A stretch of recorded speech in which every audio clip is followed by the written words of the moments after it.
On behalf of Crosscheck Media and Biz Talk Today TV, welcome everyone to Buy, Hold, Sell. I am your trader, Todd Schoenberger, and I'm joined by my friend and co-host, Tobin Smith, out in sunny and scorching hot Scottsdale, Arizona. 72 degrees. Okay, let it go, Buffalo boy. That does sound great. Sounds very refreshing. Well, I got to say, the markets have been doing great, Toby, and they've been wonderful, especially off of the news that we got from Sunday. But our featured guest is saying not so fast. Pump the brakes, because he's actually giving out a few warning signs. Dean Smith is joining the show today. Dean is the portfolio manager and chief strategist at FolioBeyond, and he's joining us from Spain today. Dean, welcome to Buy, Hold, Sell. Thank you. Nice to be here. Hola, ¿qué tal? ¿Cómo está? Muy bien, gracias. ¿Y tú? Muy bien. And when did you give up coaching college basketball? I can't remember. Yeah, you know, it's funny. Back in the day, I had an office at DLJ, and they put a sign up in front of the office. They called it the Dean Dome. My office was called the Dean Dome. That sounds great. Well, Dean, I got to say, I mean, one thing we could talk about basketball all day long, and especially you residing sometimes in the South there, and it's a little south of ACC country, but I got to say, with everything that's going on in the markets and all of the good news that's happening, why are you being bearish these days? Well, I don't know if I'm a bear or if I'm just realistic. I think that that means he's right, Todd. He's just trying to couch it in different terms. Well, I'm trying to ease in there. Yeah. Listen, the market has for some time now been swinging like a pendulum between euphoria and despair. Okay, so we were in despair not that long ago, a few days ago, and now we're in euphoria because the Chinese have agreed to someday agree that maybe we'll do something about this trade imbalance, and that is being hailed as some massive strategic win for the United States. I don't really see it that way. I think that the trade and tariff war that has been started with this administration is not over. It's barely just begun. And every time another little pause comes up for 90 days or whatever it might be, all that does is increase the amount of uncertainty that investors have to deal with. Well, okay. I would counter it this way.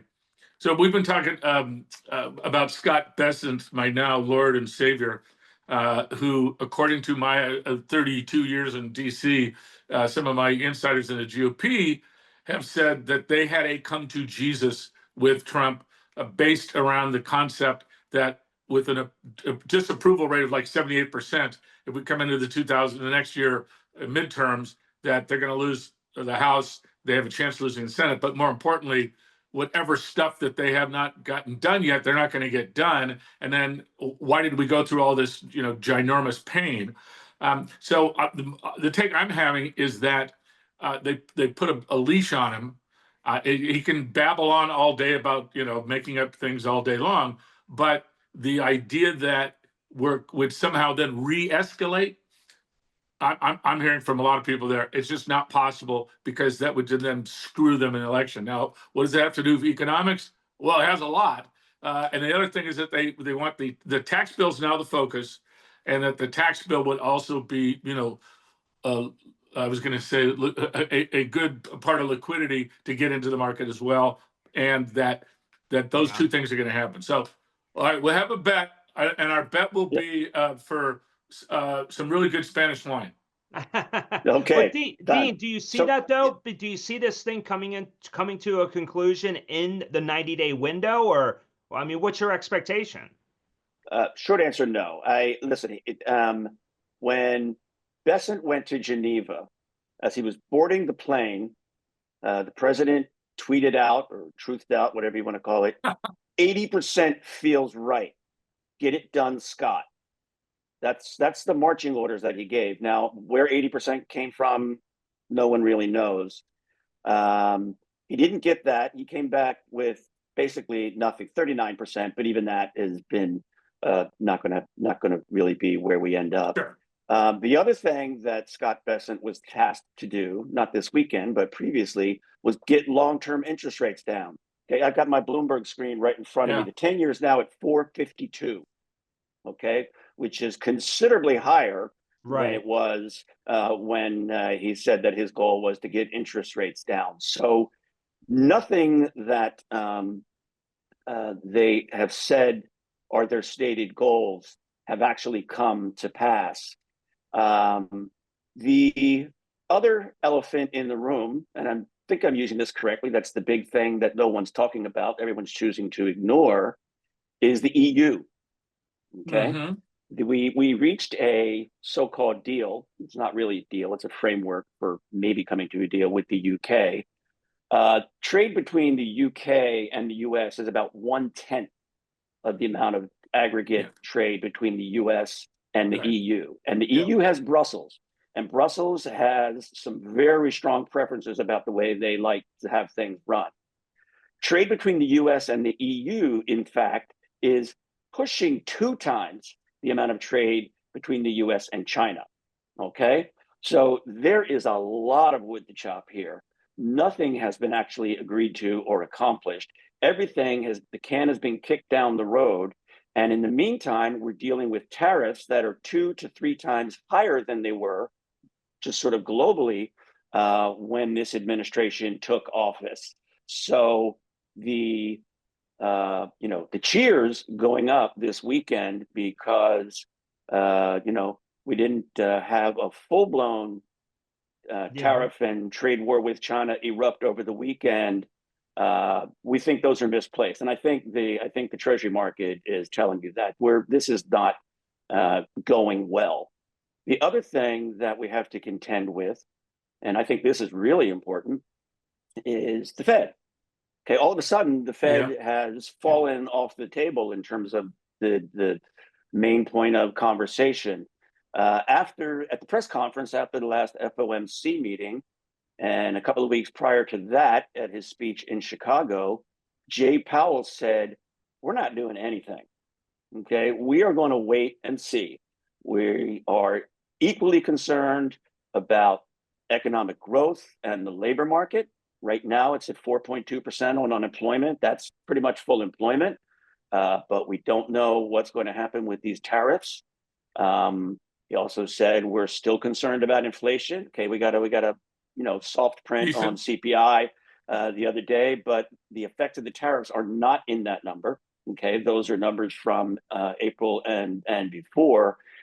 So if Jay Powell's worried about slowing economic growth and inflation, then I'm worried about slowing economic growth and inflation. So the cheering about these non-trade deals is misplaced and way premature to anything that's actually occurred. First off, Bruce, it is a pleasure to have you on this show. For my crying out loud, you've hit 3 points that I've been trying to hit for a long while, but you did a heck of a lot better than I did. I always go, however, back to the composition of the United States economy: 80% services, 20% goods and services. The fact that the top 10% or top 20% of households are literally 95% of discretionary spending. If you take those two numbers or those two facts, then that's where I don't get towards the recession deal. Also, I'll add another Besant thing. It wasn't Besant, it was another insider told me that basically said, "Hey, Trump, do you understand that if people go to Walmart and they're going, to buy summer clothes or so on and so forth, and that stuff is twice, 2x what they're normally paid for it, the yell, the scream and hue from the proletariat in the United States is going to be deafening, and we again can't afford to piss off the people who voted for us by making their Walmart bill twice as large, so that we're behind you, but there ain't no 40% going to be from China goods, since Walmart, Costco, everybody else is, essentially all their stuff comes from China or Bangladesh or Taiwan." Here's a thing that we should have learned during COVID, and we've apparently already forgotten.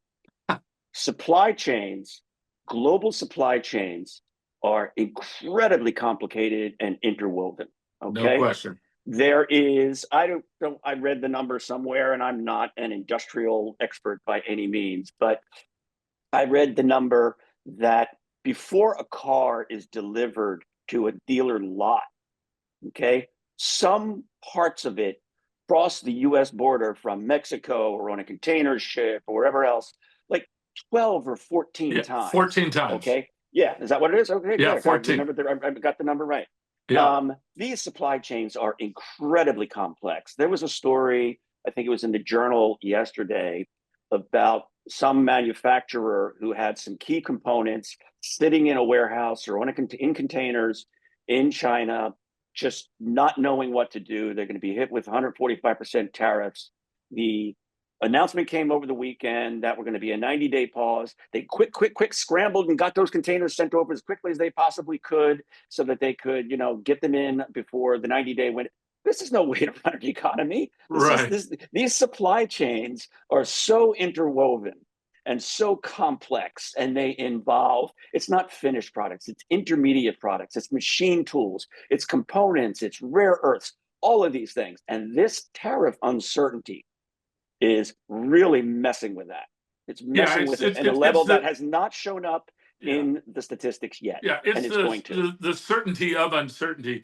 The one I was really focused on recently was small business. And again, I was using the example of I go down to my bike store because I want to get some additional stuff because when you live in Scottsdale, you road cycle. Okay, that's I'm half the population. And Tommy was saying that I can't get any effing bikes, and I don't know how to price them. So how do I get inventory and price it so I make a profit and don't go out of business? And now he's basically shut down, and all he's doing is servicing. Right. Now multiply that by 7.5 million small businesses. I'm just talking retail.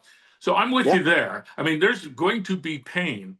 Again, I'm just in the camp that Trump blinked. He blinked for a very specific reason, and that he now it's retreat with honor. A, and then B, you're smart enough to know, like anybody else, that you don't take anything out of Donald Trump's mouth literally, because there's no truth in any of the things he ever says. But you look at the behavior, not the words. And the behavior to me has been that the crew surrounded him. Said you're going to lose this for us, and then we're benign, and they're going to take all the stuff away that you wanted to do. And oh, by the way, we haven't even figured out whether any of these presidential edicts are actually legal or constitutional. And yeah, by the way, that $400 million plane, that's going the fuck back to UAE after it's done. Well, okay, what's wrong with I the agree plane? with you there, but it doesn't have enough gold apparently on the interior. Right, exactly. There's not enough. Well, listen. Here's what you're saying is I largely agree with, but if you are in the business of making capital allocation decisions, no question. Are you going to build this plant? Are you going to increase this inventory? Are you going to launch another product line? And you have all of this uncertainty.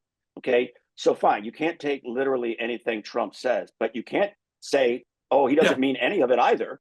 Okay, right. So there's the indecision and the volatility that arises from this sort of chaotic, let's call it policymaking to be generous, but this sort of chaotic announcement and pullback and delays and 90 days and didn't really mean it.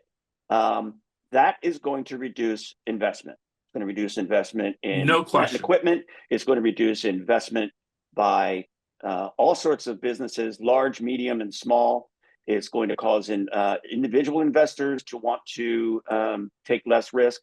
So all of these things are adding to volatility. And that's what we think, whether we actually get outright stagflation, GDP declines. We did have one small decline. It was maybe a statistical fluke. But if we actually get GDP to decline, or if we just get a slowdown, whether we actually get increasing inflation, or if we just keep above the Fed's target so that they have to maintain interest rates at what is some people consider an elevated level. Right now, I don't consider them elevated. Historically, we can talk about that.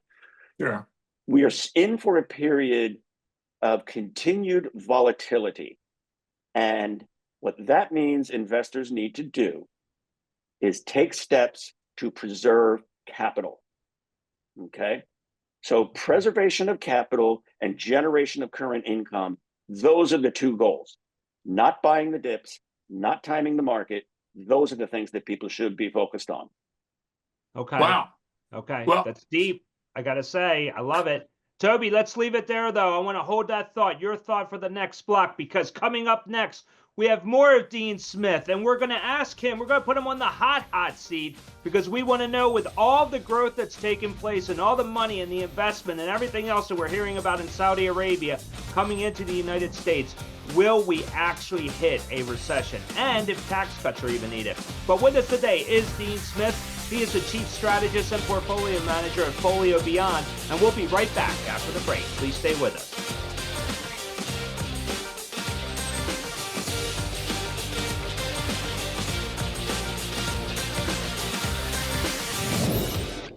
Buy, hold, sell, brought to you by Crosscheck Management.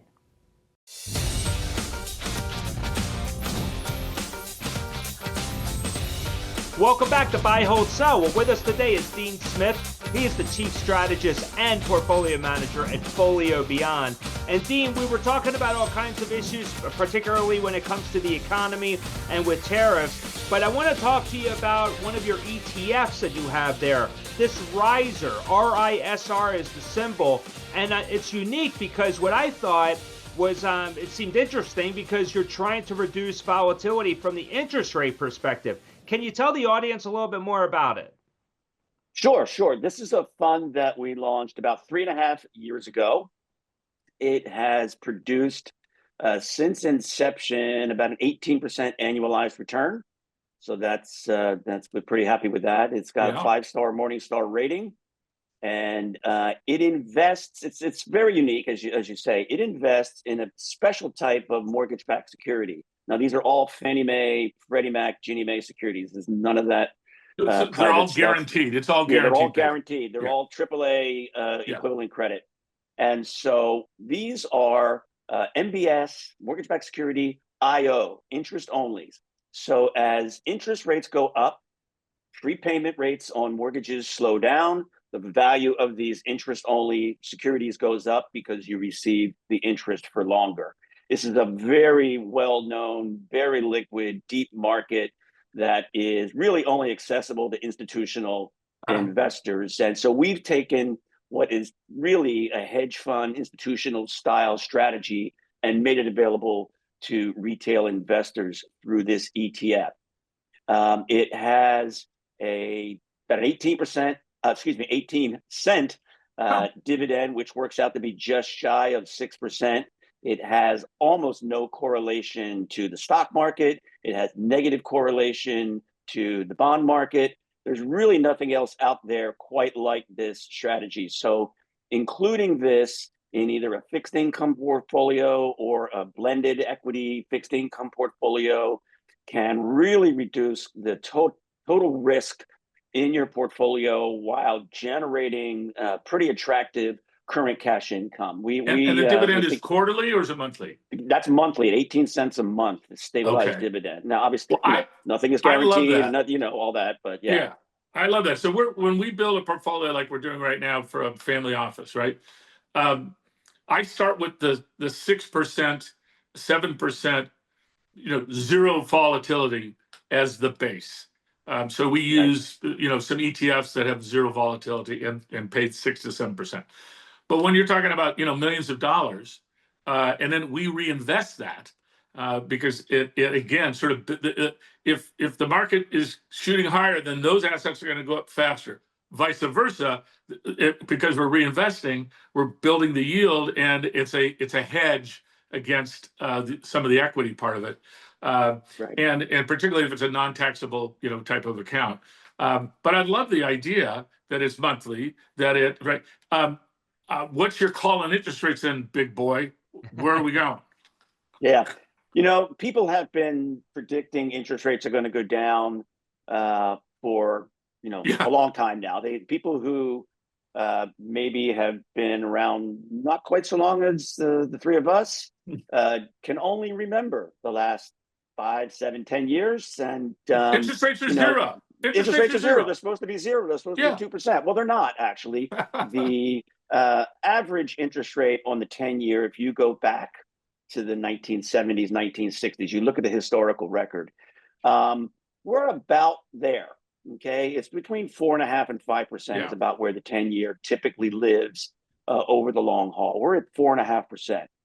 Think of it a different way. If the Federal Reserve's target for inflation is 2%, as they say it is, the average spread of the 10-year to inflation is about 2.5%. Yeah. Okay, that gets you to a 4.5% 10-year. That's where we are right now. Okay, that's a normalized standard sort of benchmark for the 10-year. Mm-hmm. We're not in normal standard times right now. So we think that interest rates are more likely to go up, at least on the long end. You know, the yield curve has continued. It's flattened a little bit in the last little stretch of time, but it is a lot steeper now than it was a year ago.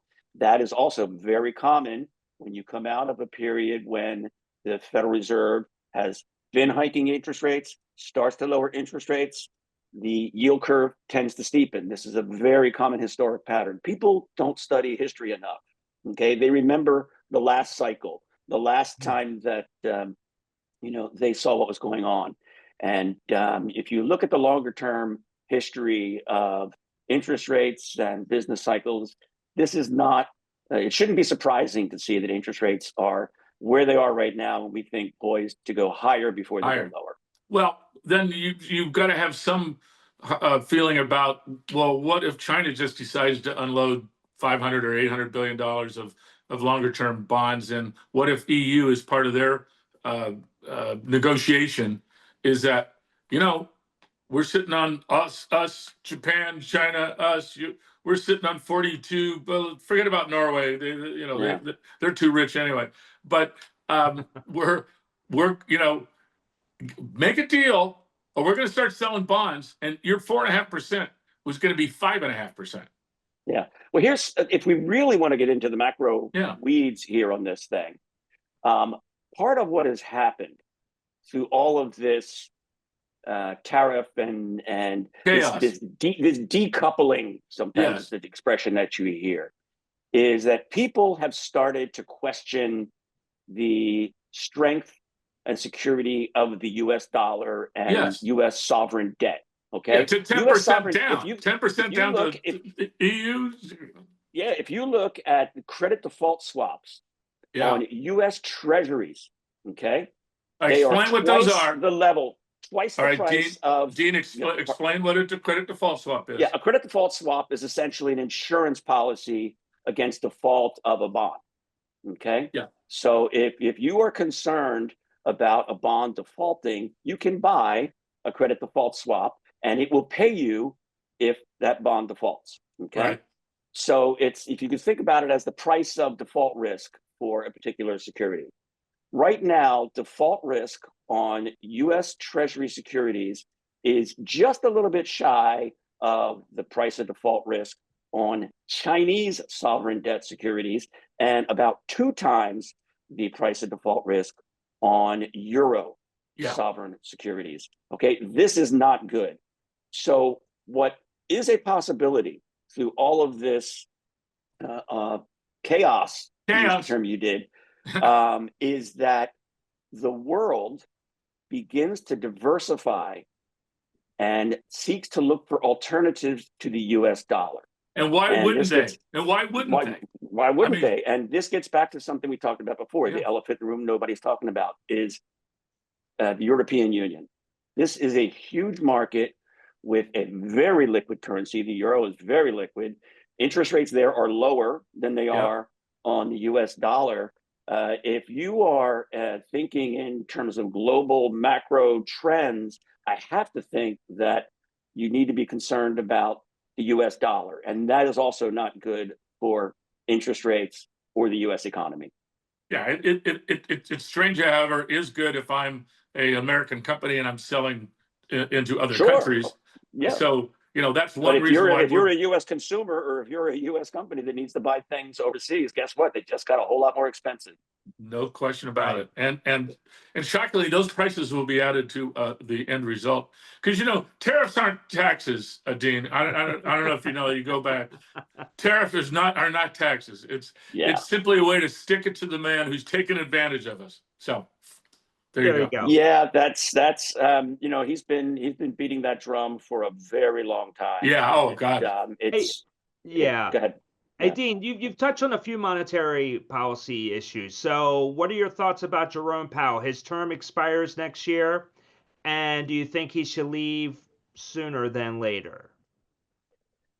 Well, no is the answer. He's not going to. He said he's not going to. But what do you think, though? I think he stays. I think he stays until the end of his term. And what is happens that good? after that? Yes. I think that the last thing we need right now is turnover and uncertainty at the Federal Reserve, at the top of the Federal Reserve. I don't think, again, I'm not a constitutional scholar by any means. I did not go to law school. But from what I've been informed, the U.S. president does not have the authority to remove the head of the Federal Reserve. Correct. Jay Powell doesn't think that he has the authority. Jay Powell stated categorically he doesn't have that authority. I'm not going anywhere. I don't have anything more to say about it. And he keeps getting asked the question, and he says, asked and answered. Yeah. And so I think that we can be pretty confident that Powell stays in place at least through the end of his term. The other thing that I think is useful and important to keep in mind is that the remaining members of the Federal Reserve Board and the Open Market Committee have kind of got in line behind Jay Powell much more than they were maybe a year ago. You had some discordant voices and people talking about, well, maybe we should cut it, and that's gone. The Federal Reserve now speaks with one voice. It's Jay Powell's voice, and he has said, we're not cutting interest rates preemptively. We're not raising interest rates preemptively. We are going to wait and see what happens. Okay, so that takes the people who were saying, oh, we're going to have 4 rate cuts in 2025. Well, we're halfway through. We've had, haven't had that. We're going to have 3. We think the highest probability is 1 or maybe even none. Yeah. Okay. So the Federal Reserve is not going to come to the rescue here. There is no Fed put. And I think that is pretty much out of the decision making for investors. Don't be thinking the Fed's going to rescue you. There's no question. I mean, that was interesting about creating your investment playbook day by day. Every one of the other crises we've had, we had the Fed cutting rates, we had injections of huge trillions of dollars, et cetera. So there was a Fed put, there was a U.S. government put, and there was a bank put in 2007, 2008, right? But when the government, when the government creates the chaos, you can't look to the government, number one. And then number two, the only terra firma we have really is the Fed. And the Fed is, if he was to be fired, you think that 2,000 point down day was something? Yeah. I was having a conversation with someone the other day when I made the same statement. There is no Fed put. He says, well, yeah, but when Silicon Valley Bank failed, they came in and they intervened and they did what they needed to do. And I said, you're confusing monetary policy with lender of last resort. Yes. Okay. They will always be there as a lender of last resort. They are going to continue to provide liquidity where liquidity is needed. That is different from a change in monetary policy. No question. Okay? No question. And so again, I think we have the Besant put. I think that's one of those things that Besant, got in his grill and said, you can say this shit, because you just make it up. But this one counts. You can't say this in the context of where we are right now, unless you want to be the president who tanked the market, down 40%. That's what happened at Liberation. Remember Liberation Day? It seems like an awful long time ago. It was 6 weeks ago? Yeah. When they came out with this crazy formula that was multiplied by 4, divided by 4, and Yeah. it was completely unrelated to anything that made economic sense.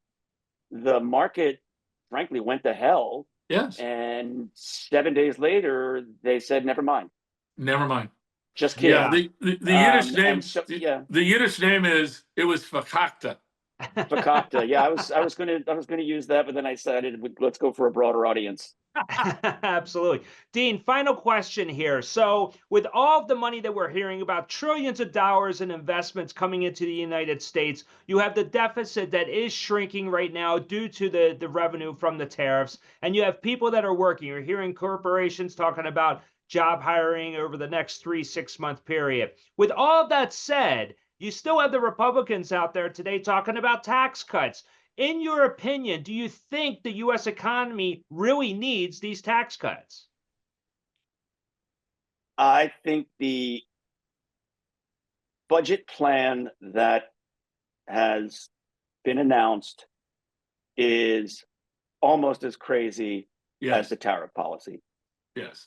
And if that plan gets enacted, now obviously, no plan survives contact with the Senate.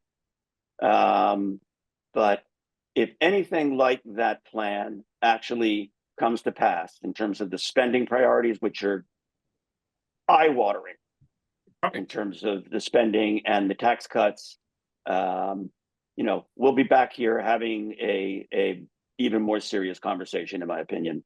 Yeah. I sort of call it the emperor has no clothes budget. The people are afraid, obviously, because again, the midterms, they have to get a Trump endorsement, to win many of these tight races.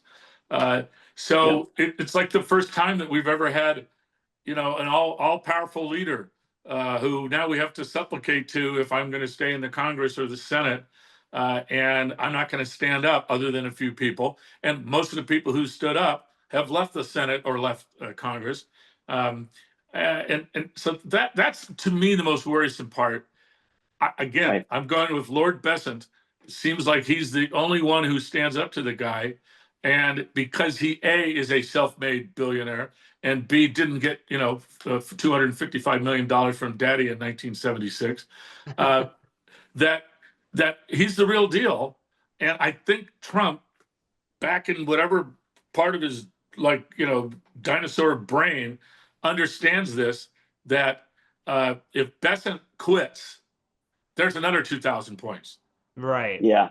And I think Bessent has leverage over him because of that. Yeah, let's hope that doesn't happen. I think that he is, it seems like maybe the only adult in the room when it comes to some of these conversations. And, I just want to emphasize here too, that when I'm managing my investors' money, and I assume you gentlemen do the same thing, I don't manage it to what I would like to see happen. Yes. My personal political preference plays no role in this. Same here. I manage investor money to what I think could possibly happen. I look at different scenarios, I probability weight those, and I think about what's the best way to preserve my investors' capital, generate income, and produce a good return for them without taking too much risk.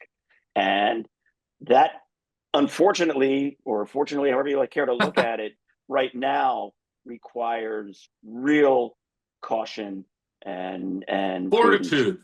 Fortitude. You got it.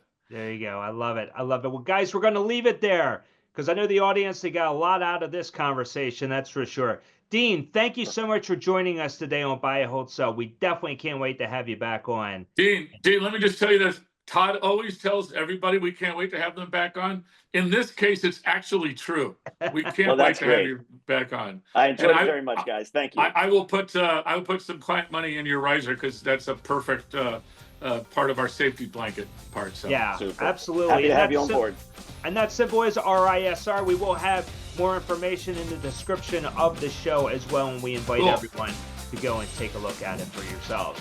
So on behalf of Dean Smith and Tobin Smith, I am Todd Schoenberger. Thank you once again for joining us on Buy, Hold, Sell. We'll catch you next time. Take care.